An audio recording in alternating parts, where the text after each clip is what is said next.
Está aí, meus irmãos, um texto bem primitivo da Sagrada Escritura, este do primeiro livro dos Reis, e um texto bonito, profundo, viu? Profundo, cheio de ideias que evocam coisas muito profundas.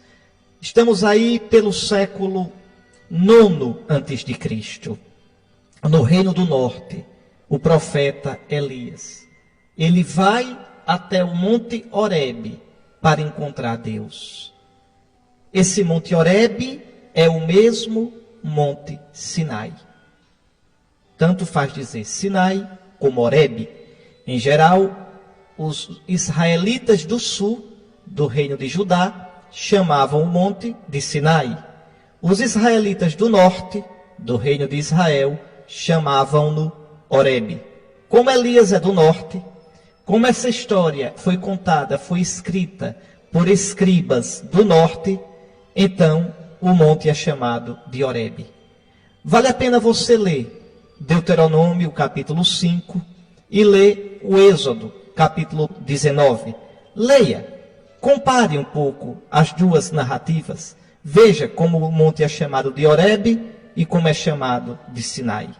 Uma outra coisa, valeria a pena, se quiser estudar um pouquinho, você abrir um mapa da Terra Santa, que tem no início da sua Bíblia, e ver onde fica o Monte Horebe, ou o Monte Sinai. Você vai ver que ele não fica na Terra Santa. Ele fica no deserto do Sinai, na península do Sinai. Hoje, essa região faz parte do Egito. É muito interessante, viu?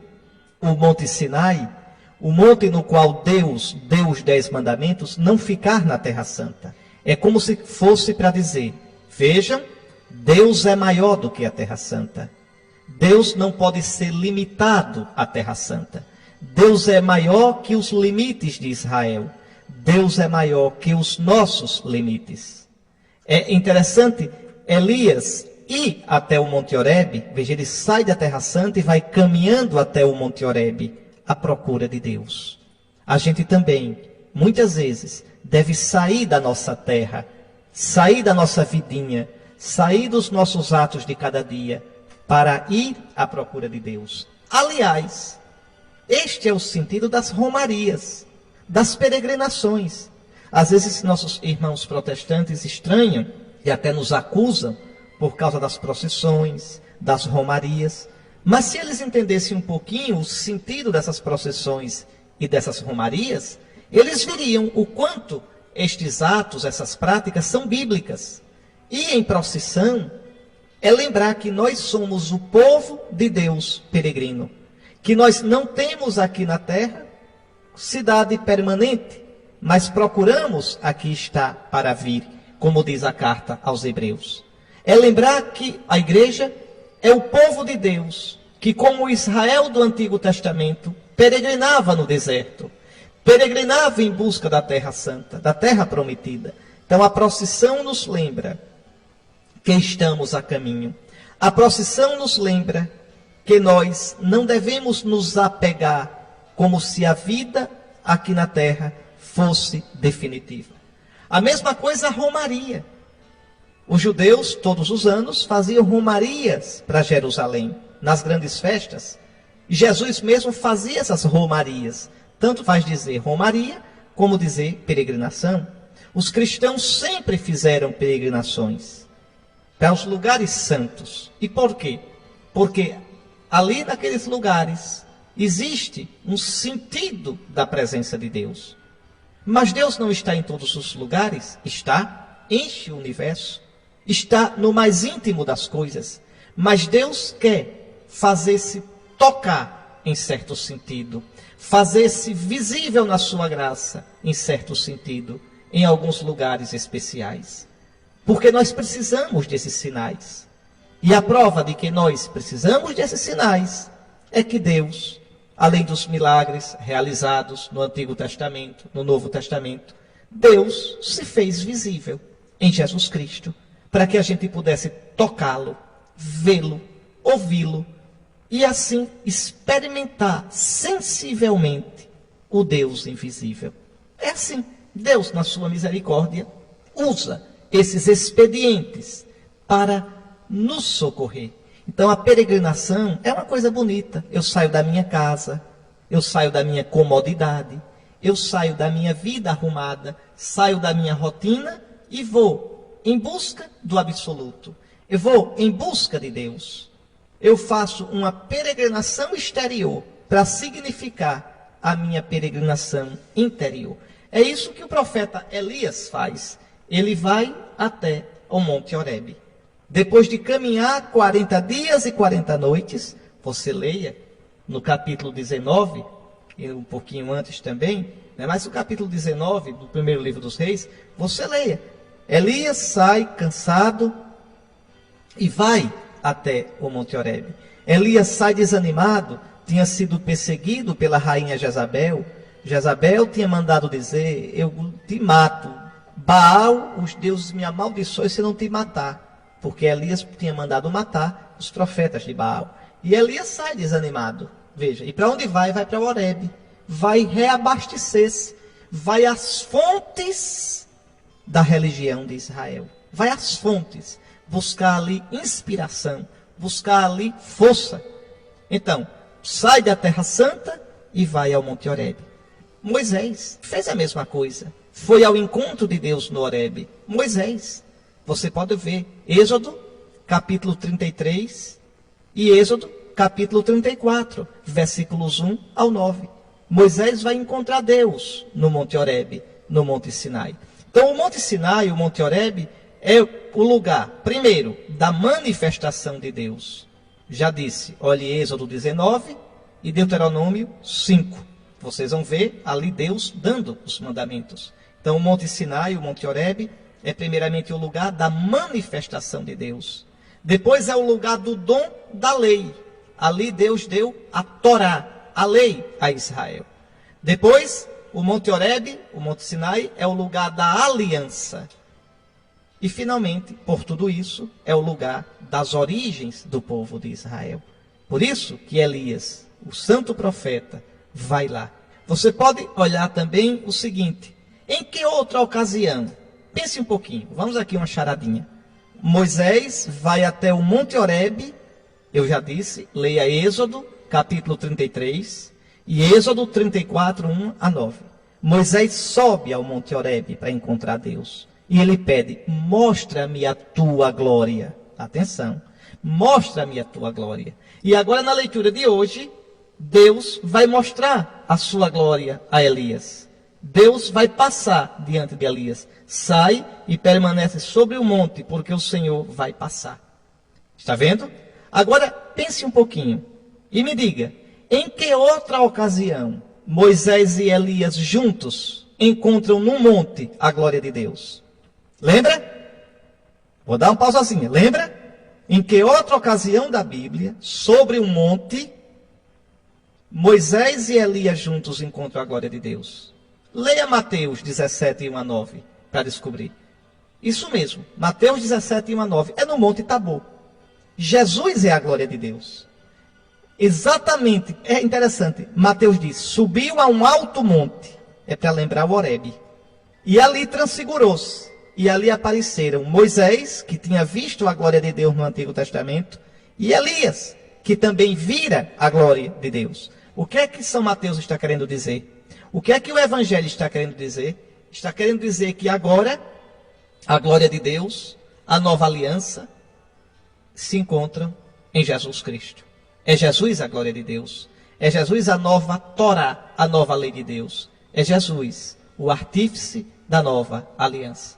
Uma outra coisa interessante sobre esse encontro de Elias com Deus. Note, ver a face de Deus significa compreender o próprio Deus. E isso é impossível para o homem. Várias vezes na Bíblia está dito: não podeis ver a face de Deus e continuar vivos. Não podeis. É impossível. É glória demais. É vida demais. O homem explodiria. Não seria destruído, mas explodiria de plenitude, de glória. Por isso a gente só pode ver após a morte. Então, não podeis ver a face de Deus e continuar vivo. Leia Êxodo 33, versículos 19 ao 23. 33, 19 ao 23. E leia também Êxodo, capítulo 3, versículos 1 ao 6. Êxodo 3, 1 a 6. Vocês vão ver. Então, não podeis ver a glória de Deus e continuar vivo. É como a gente querer encarar o sol ao meio-dia. O sol não tem nada contra a gente, mas é luz demais para a nossa retina. A gente não suporta. Assim é a glória de Deus. É glória demais. Então, vale tanto dizer Deus, como dizer o nome de Deus. Deus nunca diz o nome dele. Por que queres saber o meu nome? É misterioso.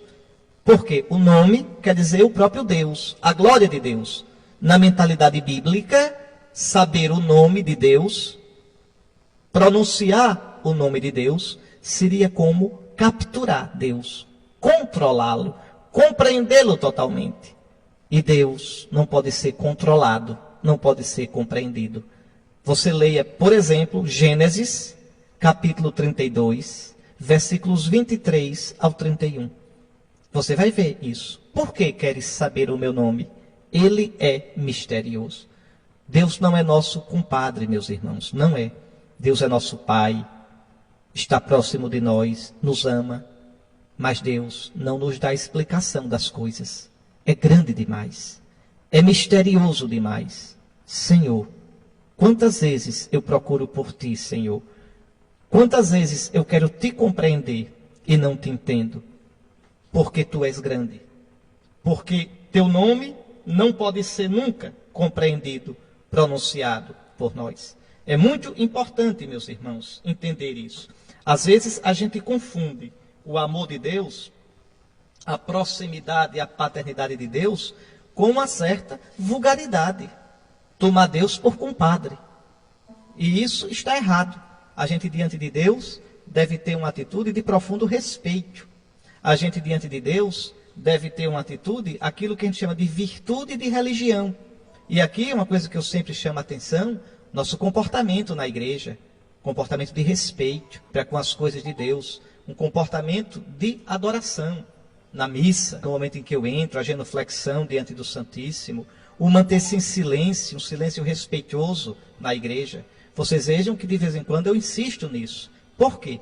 Porque o barulho, a bagunça na igreja, como se a gente estivesse em casa, isso não é sinal de religião. Isso é sinal de um desrespeito. Pelo contrário, de uma falta de percepção, de uma falta de consciência da grandeza de Deus, de quem é Deus. A gente toma a Deus por compadre. Então nunca esqueça, por que tu queres saber o meu nome? Ele é misterioso.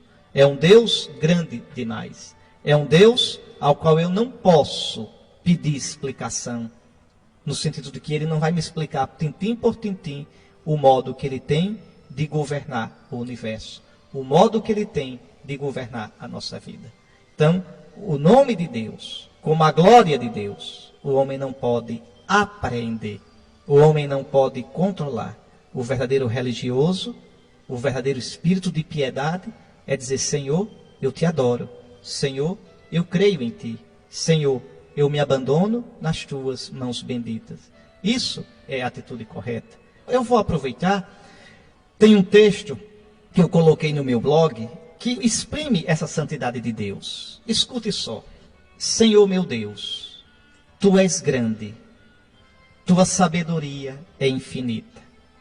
Tua palavra santa diz que não deves satisfação de tuas ações a ninguém, pois não há além de ti outro Deus que cuide de todas as coisas, e a quem devas mostrar que teu julgamento não foi injusto, porque és justo, tudo dispões com justiça, e consideras incompatível com o teu poder condenar a quem não mereça castigo. E no entanto, Senhor, como nos são difíceis teus caminhos, como nos são incompreensíveis os modos que tens de dirigir nossa vida, minha vida e a vida do mundo. Para mim, tua sabedoria é grandiosa, alta demais, eu não a entendo. Para onde irei longe do teu espírito? Para onde fugirei da tua presença? Sei que és amor. Olho o teu céu estrelado e ele me diz ao coração que és beleza. Sinto a brisa que toca a minha face e ela sussurra aos meus ouvidos que és ternura. Contemplo a majestosa altura das montanhas e meu coração intui a tua doce e serena majestade. Ouço o rumor das ondas buliçosas do mar e sinto algo da potência do teu espírito sempre presente. E então, o mundo todo, a vida toda, a criação toda, tornam-se uma canção ao teu amor criador e cheio de ternura, à tua providência sempre presente e cheia de cuidado por todos os seres. Tudo canta tua sabedoria imensa. Senhor, por que tua criação não é somente assim? Não é somente isso, beleza, providência, sentido luminoso, canto de louvor. Porque olho e vejo também a dor, a solidão, a catástrofe, a injustiça, a frustração, a inexprimível amargura de quem procura sentido e não o encontra, caça uma explicação e não a vê. Como pode ser um Deus tão bom, tão grande, tão providente, tão amor, e ao mesmo tempo a presença de tantos escuros, tantos ais, tantas realidades que nos parecem absurdas e sombrias? Acaso não és o Senhor desde o princípio, o meu Deus, o meu santo que não morre? Teus olhos são tão puros que não podem ver o mal. Tu nem consegues olhar para a injustiça. Por que então ficas olhando os velhacos e te calas quando um patife engole alguém mais correto do que ele? Por que nos tratas como peixes do mar ou bichos que não têm quem os governe? Senhor, plantador do bom trigo no mundo e no coração humano, por que o joio? Por que tanto joio de dor, de sofrimento, de maldade, de solidão, de tristeza, de fracasso e de absurdo? Pergunto e não encontro as respostas, além da única que tu me dás, o teu santo, o teu predileto, o filho amado, o teu único, tão bom, tão justo, aquele em quem colocas todo o teu bem-querer. Vejo-o silencioso, cabisbaixo na cruz. Contemplo-o de braços abertos para me acolher, de coração trespassado e aberto para me abrigar e matar minha sede. Tu és o santo, tu és o separado, o outro, aquele a quem o homem não pode compreender, abarcar, controlar, enquadrar na sua pobre e pequena lógica. Teu nome é impronunciável. Tua face não pode ser vista por nós, a não ser na face sofrida do Filho amado, que sem explicação e sem pedir minha permissão, toma silenciosamente sobre si a dor minha e do mundo inteiro. Daquela criança órfã, daquele menino prostrado no leito, daquela jovem mãe agonizante, daquele pobre machucado pela vida e pisado pelos homens, daquele velhinho alquebrado pelos tantos anos e abandonado pelos filhos, daquele jovem envelhecido pela falta de sentido e pelo vício, daquela esposa deixada só com os filhos, pelo marido egoísta e irresponsável. Olho tua cruz, a cruz do teu filho amado, e então, sem compreender, compreendo, sem ver, enxergo. E ainda assim, quantas vezes penso, sobretudo na situação da dor e da escuridão da alma, com o coração apertado. Será mesmo que há um sentido? Será mesmo que existe um amor eterno? Um sentido que a tudo reveste de sentido? E minha mente não alcança, meu coração já não sente. E se eu não mais acreditar? E se eu viver como se Ele, Deus, não existisse? E se eu, ainda que Ele exista, viver por minha conta, do meu modo, deixando para lá, no canto, esse Deus que é rebelde demais, livre demais, imprevisível demais, exigente demais para a minha lógica e o meu gosto? Aí então, tu me atormentas com o vazio. Tu me fazes sentir que sem ti não há beleza, nem alegria, nem sentido, nem razão alguma para viver. Tu me fazes sentir na carne e na alma, e como dói, que de nada vale o rosário de anos, de dias, de sonhos, de projetos, de amores, se tudo acaba no nada da morte, se tudo é somente viver e morrer, se a existência humana é um caminhar somente diante de si própria, sem um céu infinito e estrelado de amor benevolente acima de nós, um céu para o qual olhar, pelo qual suspirar, no qual esperar, com o qual sonhar. Senhor, não se pode fugir de ti, não posso. Sem ti eu não sou. Se não existes, eu sou nada e o mundo inteiro não passa de um teatro sem graça, pronto para uma tragicomédia. Se minha vida não corre para ti e não é vida diante de ti, não é vida de modo algum. É morte o que eu vivo, sem ti, vida minha. Senhor Deus, Deus do pensamento impenetrável, de luz tão intensa que me cega, de altura tão infinita que me provoca vertigem, de desígnio grande demais para mim, de lógica que ultrapassa minha lógica e a inunda como a onda bravia, destrói o castelozinho que o menino Peralta construiu na praia do mar.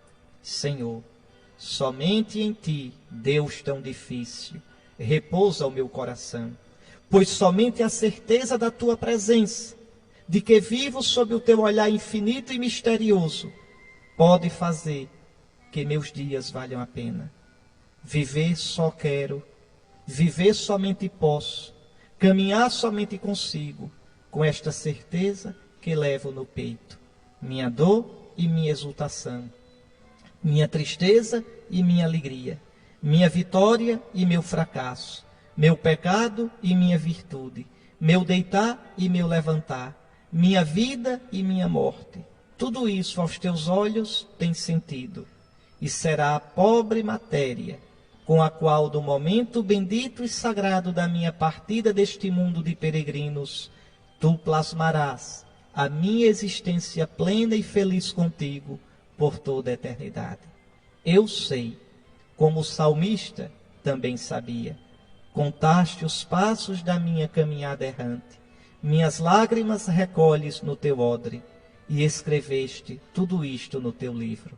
Bendito sejas, Deus grande, Deus santo, Deus eterno.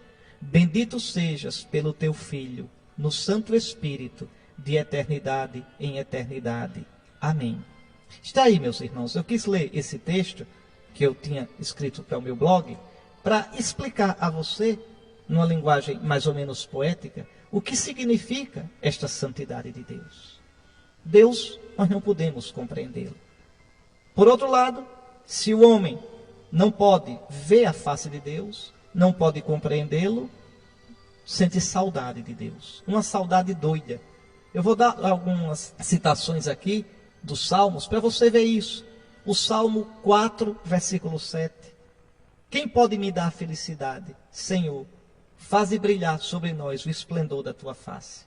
O Salmo 13, 12, 13, versículos 2 e 3. Salmo 12, 13, versículos 2 a 3.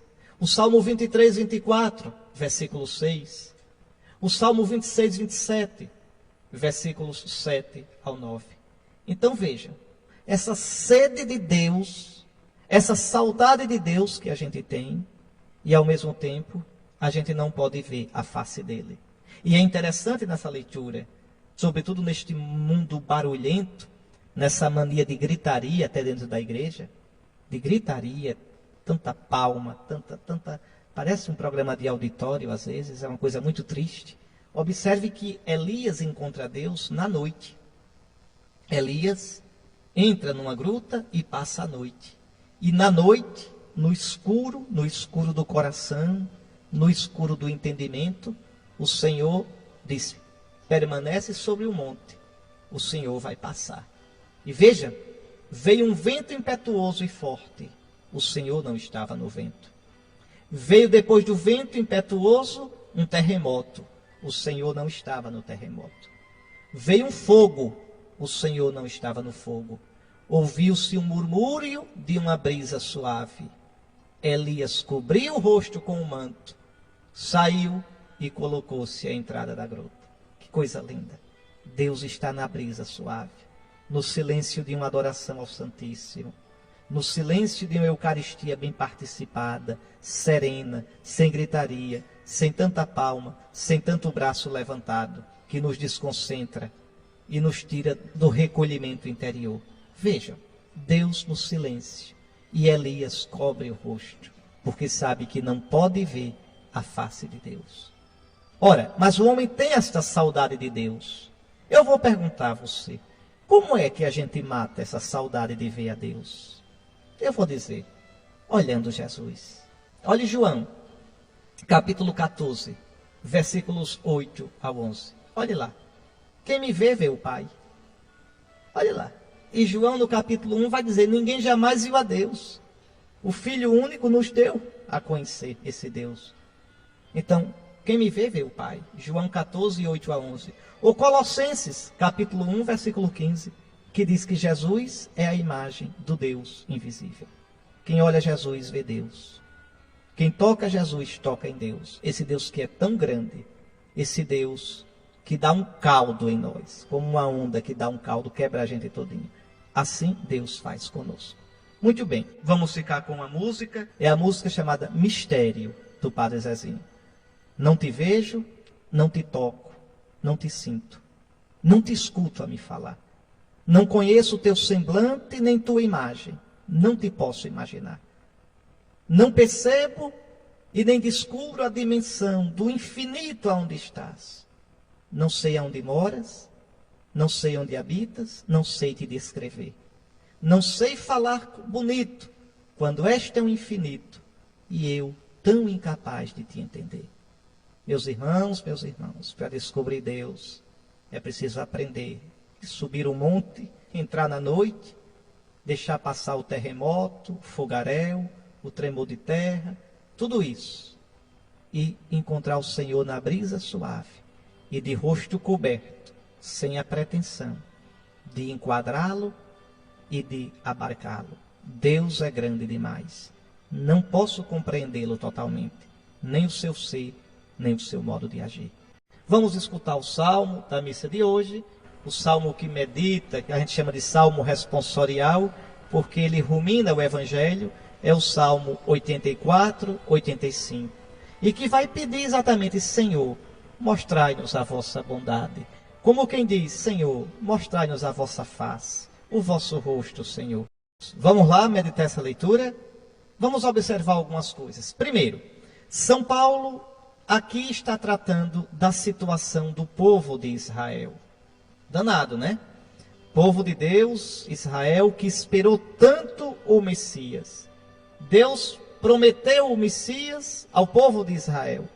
Os profetas de Israel falaram, anunciaram, escreveram sobre o Messias. O povo de Israel esperou, rezou pelo Messias. E quando o Messias veio, Israel, como um todo, não acreditou. É verdade que os primeiros cristãos foram judeus, saídos do povo de Israel. É verdade que Jesus é judeu, a Virgem Maria, os apóstolos. É verdade tudo isso. Mas o povo como todo não acreditou. As autoridades judaicas, o sumo sacerdote, não aceitaram Jesus. De modo que os cristãos, judeus que aceitaram, são o resto de Israel. Interessante que os profetas também anunciaram isso, que só um resto iria ser salvo. Quer dizer que só um resto iria aceitar o Salvador. Esse resto, desse resto, nasceu a igreja.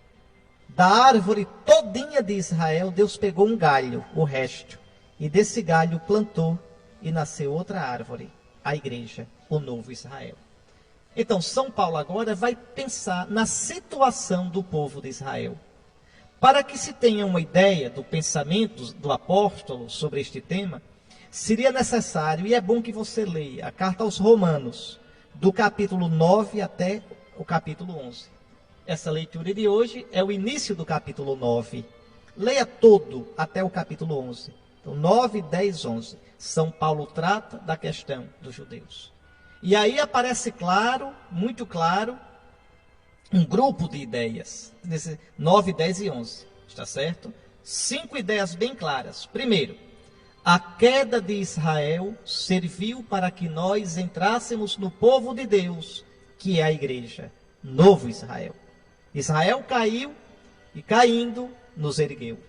A queda de Israel, a rejeição de Israel, fez com que os apóstolos fossem pregar aos pagãos, que somos nós, e nós entramos na igreja.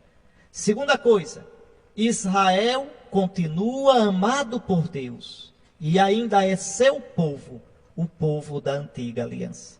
Então, o povo de Deus segundo a carne é Israel, descendentes de Abraão segundo a carne. O povo de Deus segundo o Espírito Santo é a igreja, o povo da nova aliança. Certamente a nova aliança é superior à antiga, muito superior. O que nasce da carne é carne, o que nasce do Espírito Santo é espírito. Mas Deus não abandonou Israel. Israel ainda é seu povo, nunca vai poder ser destruído. Só no fim dos tempos, Israel vai reconhecer o Messias. E aqui a terceira ideia. Nós, cristãos, não devemos nos orgulhar porque cremos em Jesus e Israel não. Pois se Israel caiu, também nós poderíamos cair. Você pode um dia renegar Jesus. Você pode dizer que crê em Jesus com a boca e renegá-lo com o coração. A quarta ideia, no dia final, quando Cristo aparecer, o antigo Israel acolherá Jesus como o Messias. Israel verá claramente que Jesus é o Messias, pelo qual ele espera, e Israel se converterá. E por último, tudo isto faz parte de um impenetrável e misterioso desígnio de Deus, que não podemos compreender. Já disse, comentando a primeira leitura, Deus nos ultrapassa, mas simplesmente podemos adorar, cheio de gratidão e admiração. Então, pensando nisso, releia essa leitura de hoje. Observe o amor de São Paulo pelos judeus, aqueles que são da sua raça. São Paulo também era judeu. São Pedro, a Virgem Maria, Jesus. Veja, São Paulo tem amor por esse povo, que é o povo de Deus da antiga aliança. Só isto já bastaria para deixar claro que todo sentimento contra os judeus é um erro grave e um pecado. Um cristão deve ter respeito pelos judeus.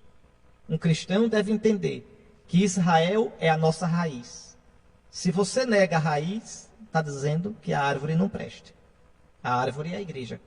Então, nenhuma árvore má dá bons frutos. Então, Israel ainda é o povo amado por Deus. É o povo de Deus da antiga aliança, como nós somos o povo de Deus da nova aliança.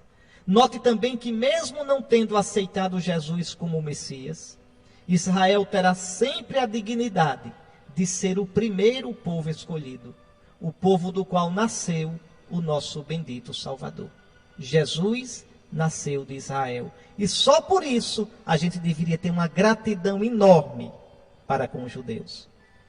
Eu sempre tive isso, graças a Deus. Quando alguém diz que é judeu, que tem sangue judeu, meu primeiro pensamento é, puxa vida, essa pessoa tem o sangue do meu Salvador. Essa pessoa é da raça do meu Salvador. Só por isso eu já devo ter uma gratidão. Digo, puxa vida, essa pessoa pertencia ao povo da antiga aliança. Ao povo que nasceu de meu pai Abraão, de meu pai Isaac, de meu pai Jacó. Esse povo é povo de Deus segundo a carne. É o povo a quem Deus escolheu para dele fazer sair o Messias. Por isso, a gente deve ter todo o respeito. São Paulo diz, eles são israelitas. E depois coloca as prerrogativas de Israel. As prerrogativas. A ele pertencem as alianças, as promessas. E dele nasceu Jesus Cristo segundo a carne. É a maior honra desse povo. Nasceu Jesus segundo a carne. Note também aqui uma coisa interessante nessa leitura, é que São Paulo aqui afirma claramente a divindade de Cristo. Diz Cristo, o qual está acima de todos, Deus bendito para sempre. O Novo Testamento deixa claro que Jesus é Deus. Por exemplo, no Evangelho de João, capítulo 1, versículos 1 ao 2. No princípio era o Verbo estava com Deus, Pai, e o Verbo era Deus, como o Pai. No capítulo 20, versículo 28, Tomé diz, meu Senhor e meu Deus. Na epístola a Tito, capítulo 2, versículos 11 a 14, o apóstolo Paulo fala claramente no nosso grande Deus e Salvador, Jesus Cristo. Jesus é Deus, meus irmãos. Está certo? Jesus é o Senhor. Fique com esses pensamentos. E rezemos para que a gente possa sempre reconhecer Jesus, de boca e de coração. E não caiamos na incredulidade diante de Jesus, como nossos amigos judeus caíram. Está aí, meus irmãos, um evangelho belíssimo. O que Jesus está fazendo? Como é que começa o evangelho de hoje? Jesus está rezando e passa a noite em oração a Deus. Isso é uma coisa que devia chamar assim, muito a atenção da gente. Jesus, o Filho eterno do Pai. Jesus, Deus igual ao Pai, feito homem igual a nós. Jesus rezou. E não rezou pouco. Rezou muitas vezes. E no evangelho de hoje está dito que ele estava sobre o monte rezando. Os outros evangelhos dizem, nessa mesma passagem, que ele passou a noite inteira em oração a Deus. Você pode ver vários textos de Jesus rezando. Vou lhe dar alguns exemplos. Mateus, capítulo 26, versículos 36 a 44. Anote aí. Mateus 26, 36 a 44. Lucas, capítulo 6, versículos 12 e 13.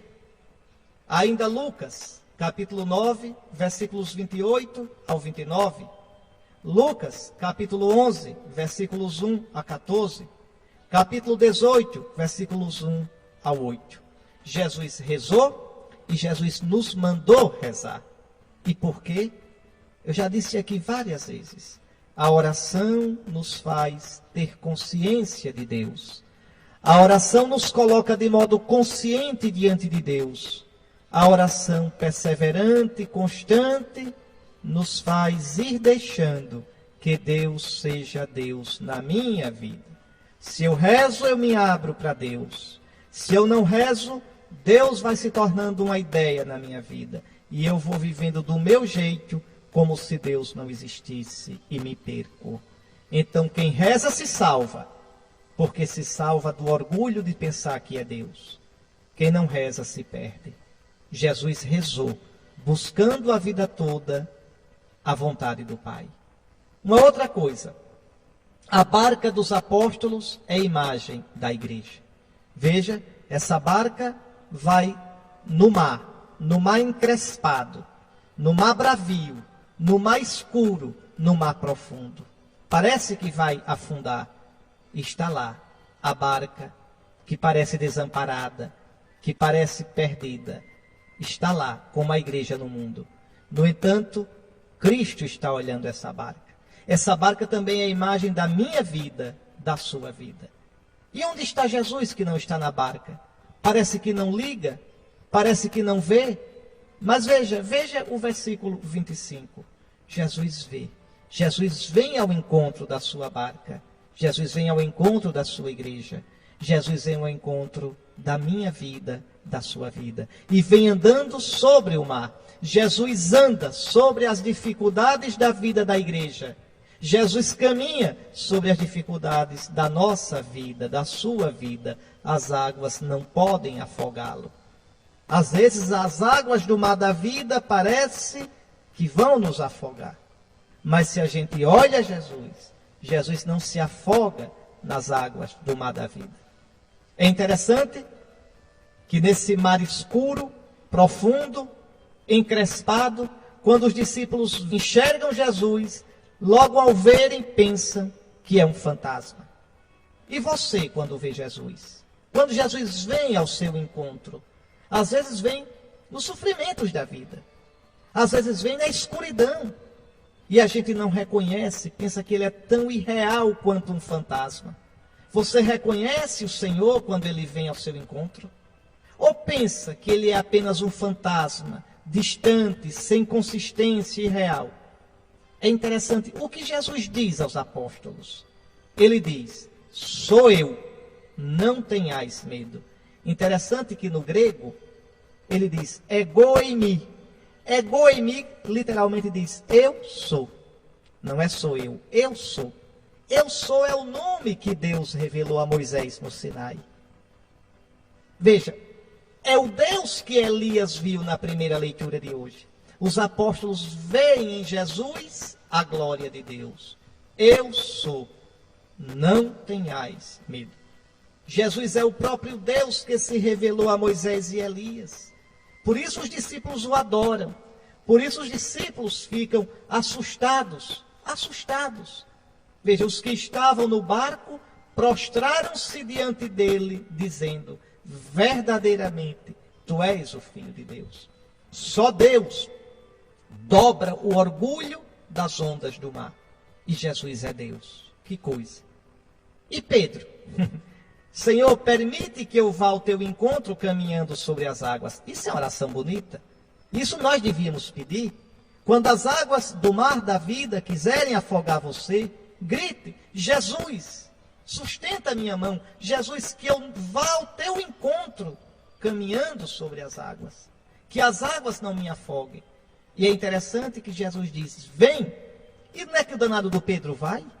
Não é que o danado do Pedro consegue andar sobre as águas? Mas Pedro comete um erro. No meio do caminho, ao invés de continuar olhando para Jesus, começa a pensar: e esse marzão fundo? E essas ondas encrepadas? E esse escuro? Quem já viu dizer que alguém andasse sobre as águas? E se eu me afogar aqui? E à medida que Pedro não olha mais Jesus, mas olha a água funda, o mar encrespado, o escuro, começa a pensar que Jesus é um fantasma, ele começa a afundar. Como eu, como você. Graças a Deus, nessa hora, Pedro rezou de verdade: salva-me, Senhor. Senhor, salva-me. E aí, Jesus logo, mas Pedro tem que gritar primeiro, se não gritar vai se afogar. E Jesus então estende a mão e ergue Pedro. Homem fraco de fé, por que tu duvidaste? Essa pergunta vale para mim, vale para você. Por que tu duvidas sempre? Então, que a gente, se duvidar como Pedro, pelo menos que a gente reze como Pedro: Senhor, salva-me. Senhor, arranca-me das águas do mar da vida. Senhor, não deixes que eu me afogue, que as muitas águas da vida traguem a minha existência. Está aí, meus irmãos. Estão aí as leituras de hoje tão bonitas, com tantos ensinamentos para a nossa vida. Fique com Deus. Nosso Senhor abençoe você. Nosso Senhor abençoe sua família, seu trabalho e os dias desta semana que está começando. Abençoe-te o Deus Todo-Poderoso, Pai, Filho e Espírito Santo. Vamos olhar para Nossa Senhora e cantar a Salve Rainha.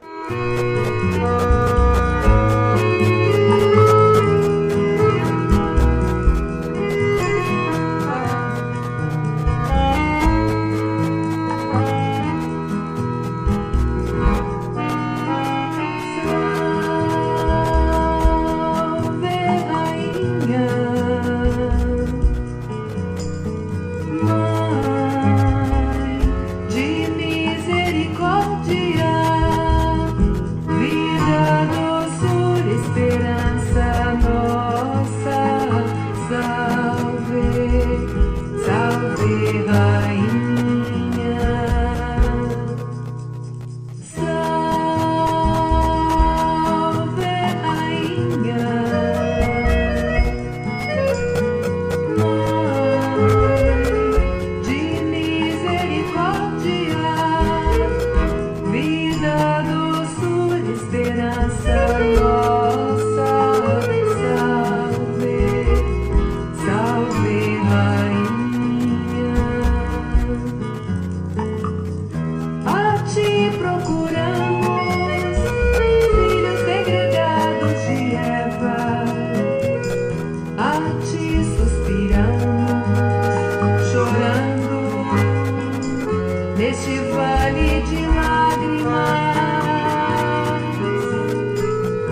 depois deste exílio.